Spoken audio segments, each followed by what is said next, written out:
आज मैं रीतिकाल की प्रमुख काव्यधारा रीतिमुक्त काव्यधारा का सामान्य परिचय आपको दूंगी और रीतिमुक्त काव्यधारा के प्रमुख कवियों के बारे में जानकारी दूंगी। जैसा कि आप सभी को मालूम है कि हिंदी साहित्य के इतिहास में संवत 1700 से 1900 तक का काल रीतिकाल के नाम से जाना जाता है और इससे पूर्व के व्याख्यानों में मैंने रीतिबद्ध काव्यधारा और रीतिकाल की परिस्थितियां और रीतिबद्ध काव्यधारा के प्रमुख कवि और विशेषताओं पर कल के व्याख्यान में प्रकाश डाला था। रीतिमुक्त काव्यधारा रीतिकाल की वो काव्यधारा जिसके कवियों ने काव्य शास्त्रीय नियमों का पालन नहीं किया। रीतिबद्ध कवियों ने जहां काव्य शास्त्रीय नियमों के आधार पर लक्षण ग्रंथों की रचना की थी, वहीं ठीक विपरीत रीतिमुक्त काव्यधारा के कवि ऐसे कवि थे जिन्होंने किसी भी काव्य शास्त्रीय नियम या परंपरा का अनुकरण नहीं किया, वरन स्वतंत्र रूप से प्रेम का चित्रण किया, अपनी मस्ती में काव्य की रचना की। इसीलिए इस काव्यधारा के कवियों को रीतिमुक्त काव्यधारा के कवि कहा जाता है। इस काव्यधारा के प्रवर्तक घनानंद माने जाते हैं, जिनको हिंदी साहित्य के इतिहास में प्रेम की पीर के कवि के नाम से जाना जाता है। घनानंद के साथ आलम, बोधा, ठाकुर भी इसी काव्य धारा के कवि हैं। द्विजदेव और रसखान को भी हिंदी साहित्य की रीतिमुक्त काव्यधारा के अंतर्गत शामिल किया जाता है, क्योंकि इन सभी कवियों ने उन्मुक्त भाव से सात्विक प्रेम का चित्रण किया है और किसी भी काव्य शास्त्रीय परंपरा का पालन नहीं किया था। इस दृष्टि से यहाँ प्रेम की प्रधानता मानी जाती है। प्रेम के सात्विक स्वरूप को इन्होंने महत्वपूर्ण माना और वियोग की प्रधानता यहाँ मानी जाती है। श्रृंगार में संयोग की तुलना में वियोग की प्रधानता, हृदय की अनुभूतियों का गहराई से चित्रण इस काव्य में दिखाई देता है।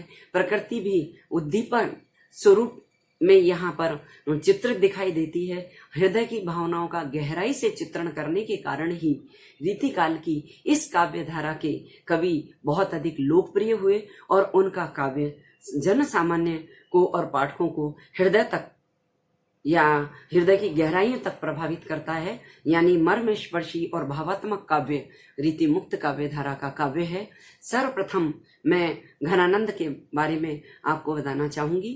घनानंद वैसे हम हिंदी साहित्य के पाठ्यक्रम में अलग से भी घनानंद के काव्य का अध्ययन करेंगे और घनानंद के कवित्व बहुत अधिक प्रसिद्ध हैं। चूंकि रीतिमुक्त काव्यधारा के प्रवर्तक ही अपनी प्रेम की पीर, वियोग और मार्मिकता और भावात्मकता और सरसता के कारण घनानंद कहलाते हैं, तो इसीलिए ये बता देना चाहती हूँ कि घनानंद मोहम्मद शाह रंगीले के दरबार में मीर मुंशी थे और इनके जीवन की एक महत्वपूर्ण घटना जिसने इनको लौकिक प्रेम से अलौकिक प्रेम की ओर अग्रसित किया, वो घटना मैं यहाँ उल्लेखित कर देना चाहती हूँ। मोहम्मद शाह रंगीले के दरबार में मीर मुंशी रहते हुए इनका प्रेम सुजान नामक वेश्या से हो गया था और घनानंद के कार्य कुशलता और उसके काव्य रचना से दरबारी लोग विद्वेष रखते थे और उन्होंने एक योजना बनाई और मोहम्मद शाह रंगीले को कहा कि घनानंद बहुत अच्छा गाते हैं और उनसे ये प्रार्थना की कि आप घनानंद से दरबार में गाना गाने के लिए कहें। ठीक उसी प्रकार मोहम्मद शाह रंगीले ने घनानंद से दरबार में गाने के लिए कहा, लेकिन घनानंद ने मना कर दिया क्योंकि वो केवल सुजान के समक्ष ही गाया करते थे। और जब सुजान को बुलाया गया और सुजान को यह आदेश दिया कि वो घनानंद से गाने के लिए कहे, सुजान से चूंकि प्रेम करते थे, सुजान की बात को टाल नहीं सके और घनानंद ने बादशाह की ओर से मुंह फेर कर गीत गाया, तो मोहम्मद शाह रंगीले स्वाभाविक रूप से नाराज हो गया और उन्हें देश निकाला दे दिया। जब घनानंद ने अपनी प्रेमिका सुजान से साथ चलने के लिए कहा तो सुजान ने मना कर दिया। यही घनानंद को आघात लगा और उनका लौकिक प्रेम श्री राधा कृष्ण के अलौकिक प्रेम में अवतरित हो गया और वो हमेशा के लिए ब्रजभूमि में जाकर बस गए। घनानंद की रचनाओं में घनानंद के कवित्व बहुत अधिक प्रसिद्ध हैं और सुजान हित, सुजान विनोद, सुजान सागर उनकी अन्य रचनाएं हैं।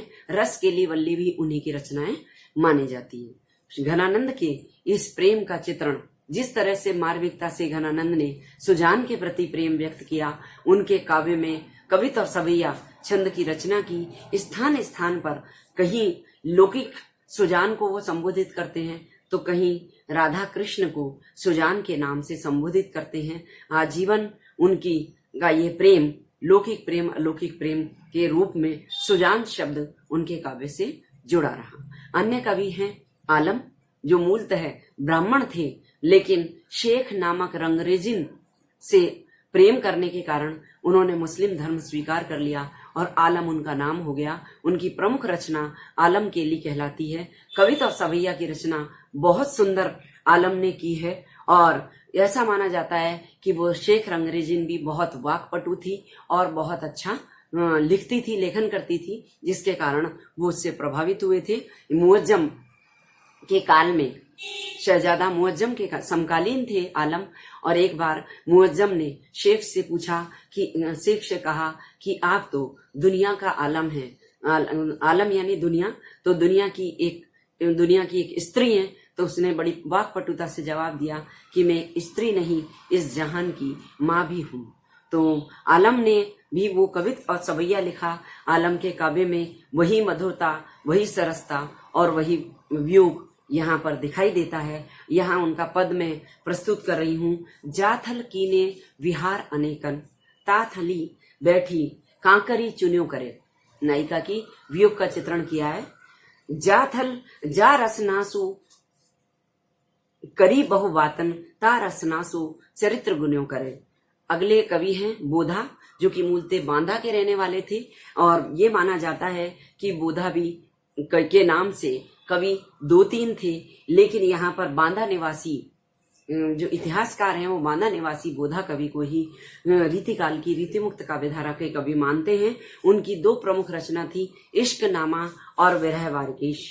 उनके बारे में माना जाता है कि पन्ना के राजा के दरबार में एक वेश्या थी सुभान, उसके वियोग में ही बोधा ने विरह वागीश नामक काव्य की रचना की थी।